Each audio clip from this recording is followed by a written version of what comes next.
उस महिला ने एक घर खरीदने के लिए $5 लाख बचाने के लिए कड़ी मेहनत की। जब वह भुगतान करने गई तो उसके खाते में केवल $50 ही बचे थे। उसके बॉयफ्रेंड को शक हुआ कि वह किसी और आदमी से मिल रही है, इसलिए उसने उसी वक्त उससे रिश्ता तोड़ लिया। महिला ने तुरंत बैंक से जांच करने को कहा, लेकिन उसकी कार्ड का इस्तेमाल कभी किसी और ने नहीं किया था। उसी समय उसकी शिष्या ने उसे सच बताया कि उसने खुद ही सारा पैसा खर्च कर दिया था। महिला ने अपनी शिष्या से पूछा कि उसने ऐसा क्यों किया, लेकिन बहस के दौरान गलती से उसका सिर लग गया। जब महिला ने दोबारा अपनी आंखें खोली तो उसने खुद को 1 महीने पहले पाया, लेकिन उसके खाते में पैसे पहले ही गायब हो चुके थे। महिला को बिल्कुल अंदाजा नहीं था कि शिष्या ने उसके पैसे कब खर्च कर दिए। संयोग से उसी दिन वेतन दिवस था। उसने तुरंत कंपनी के अकाउंटेंट को फोन किया और इस बार अपनी सैलरी नकद में लेने की बात कही। फिर उसने अपने मैनेजर से कहा कि वह 1 महीने तक कोई नया प्रोजेक्ट नहीं लेगी, क्योंकि महिला कंपनी की सबसे बेहतरीन कर्मचारी थी। इसलिए पिछले प्रोजेक्ट्स के बोनस हमेशा उसकी शिष्या के साथ बराबर बराबर बांटे जाते थे। जब तक वह प्रोजेक्ट्स नहीं लेती, शिष्या की आमदनी लगभग न के बराबर हो जाती। लेकिन शिष्या बहुत आत्मविश्वासी थी। उसने बताया कि उसने लॉटरी जीती है और वह सबको लंच पर ले जाएगी। महिला ने कई महंगे पकवान ऑर्डर किए। वह देखना चाहती थी कि क्या शिष्या उसी के पैसे खर्च कर रही है।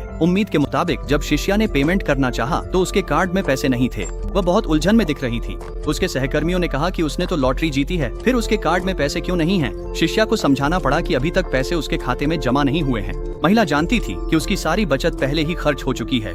उसने देखा कि शिष्या सबके सामने शर्मिंदा हो रही है और आखिरकार शिष्या को बिल चुकाने के लिए पैसे उधार लेने पड़े। कंपनी लौटने के बाद जब शिष्या ने सुना कि महिला अब नए प्रोजेक्ट नहीं लेगी तो वह परेशान हो गई। उसने महिला को मनाने की कोशिश की और कहा कि वह अपनी सारी बोनस महिला को दे देगी, लेकिन महिला ने उसकी बातों को नजरअंदाज कर दिया।